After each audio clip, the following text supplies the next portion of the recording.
Hey everyone, welcome to the Guiding You Forward podcast presented by Mountain America. Today we're talking about all things retirement. But young kids, listen up because this is for you. And by kids, I mean, early 20s, early 30s, right? So everyone younger than me. But we have Stuart Campbell here. Hi, Stuart. Hello. And he is the Assistant Vice President with Mountain America Investment Services. And he's going to talk to us all about retirement. Absolutely. You ready? Ready. Let's do this. Okay, awesome. So can I share just a memory I have with you? Sure. To get started? Yeah. I remember it was my senior year of college, sitting down, in one of my important classes, and we were just about to round out the semester and graduate. And all of us were just so excited, right? To just be done with college. And I remember the professor sat us down and he said, okay, I have some advice for you guys. And we were all like, all right, this is our marketing strategy class. Why are you giving us advice? And he said, here's something I want you guys to know. Make sure now in a couple weeks when you all go out and start your real jobs that you start saving for retirement no later than when you're 25. And he's like, and then make sure you're putting away at least 5% of everything that you make. He's like, you should do more because you're all used to being poor, being in college. So you should just live that way. What are your thoughts? Was that good advice? Smart. That is somebody who's building the next generation, in my opinion. I actually had a very similar experience as well. When I started my first job, the lady in HR, she pulled me aside and said, Stuart, you've got to save every penny that you can and put it into this 401k. And I think that's thinking about the next generation. I think that's smart. And it's even smarter when the young folks actually do it and listen to it. Yeah, awesome. So speaking of that, obviously we all should be saving for retirement, yes. Right? What does that really look like? What is realistic? Realistic is looking at your situation. I think everybody wants to save for the future. Yeah. But it does take a little bit of discipline and consistency. I think I keep thinking of those two terms. I think everyone needs to save for retirement. Everyone needs to do some retirement planning. If you're not retired today, you need to be planning for retirement, knowing that the inevitable is coming. At one point, you either you can't or won't want to go to work someday. So everybody's got to plan something for the future for when that day comes. Okay. So when we're talking about planning for the future, what do we need to think about? What are your thoughts that way? I mean, the typical retirement age, I will say, of the past, 62, I feel like, good grief, people are working well beyond that now. Do you agree? What is that? What do we need to plan for here? Yeah, it just depends on each person's situation. It depends on what they want to do when they retire. Some activities people do are a little bit more active, so they have to be younger, and so they might plan to retire earlier. Other people might just be okay with working a little bit longer to stay active, to keep their mind and their body active. Okay.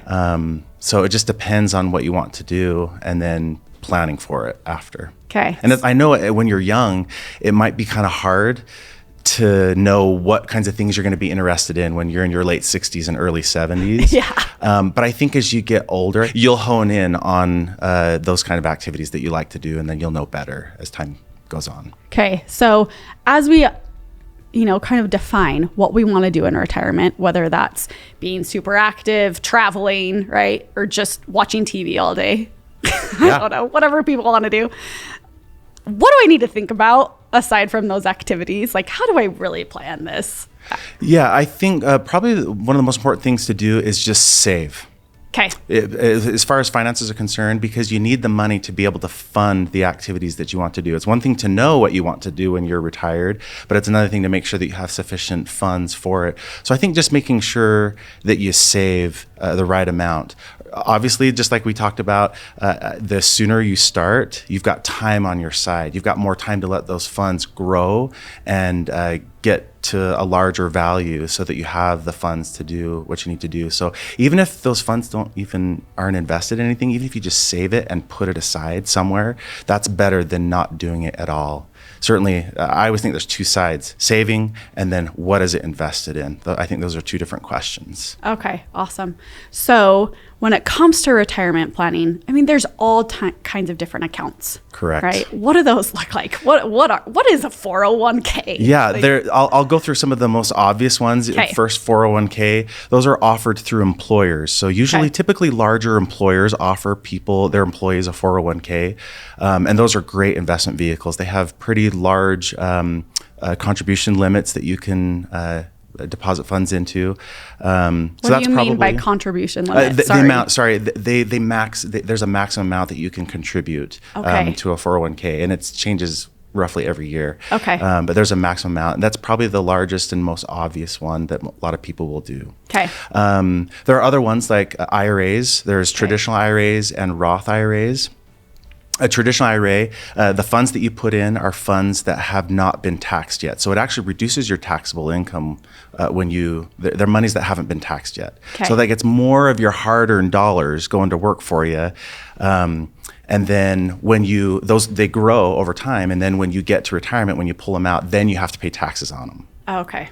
Versus Roth, those are funds that have already been taxed. Okay. And then they grow, and then when you get to retirement, you get to pull it out tax-free. So it's a pretty good benefit.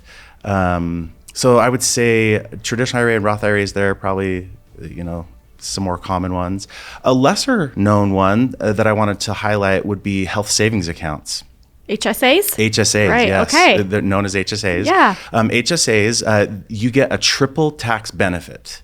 And there are, I mean, I don't know of any other items in the tax code where you can get a triple tax benefit. Okay, what do you mean by that? Triple tax benefit. One, when you put funds into an HSA, it reduces your taxable income, and they are not FICA taxed. Unlike when you contribute to a 401k, those are subject to FICA taxes. Okay. So there's no FICA taxes on an HSA. Then you can put the funds in the HSA and then grow them just like you would in a 401k. Their growth, and so you're not taxed on any of the growth. And then if you pull those funds out from an HSA and you use them for medical expenses, again, no tax on the withdrawals. That's a triple tax benefit, which again is very powerful. If you take funds out of an HSA, for non-medical expenses, then it's just like doing a withdrawal from your 401k. You're just taxed at your ordinary income tax rate. Okay. So HSAs, they're a newer investment vehicle, but they can be a great source for some retirement income in the future. Okay, interesting. Yeah. And they just continue to grow, just like a 401k or IRA, right? Absolutely. It's not like one of those things where you have to spend everything that's in there at the end of the year. Correct. Yeah. Right? You want to be able to invest both in the 401k and an HSA. You want to get them invested and get them growing for you because you're going to need them at some point in the future. Okay. Interesting. Yeah. Okay. Awesome. In fact, I was reading an article recently about a HSA, and obviously, I can't quote it or say what the source was because I don't remember. Right. So I would love your thoughts on this. But they said, if you can not use the dollars in your HSA for medical expenses now, because, let's say you're putting away money in your HSA, but you just pay for your medical expenses because you can and not touch your HSA, that might be good because you're saving more? I don't know. Crystalina, I'm impressed that you know this strategy. Okay. I'm really impressed. Well, I mean, I read it. Well, good job. Okay. You're reading the right things.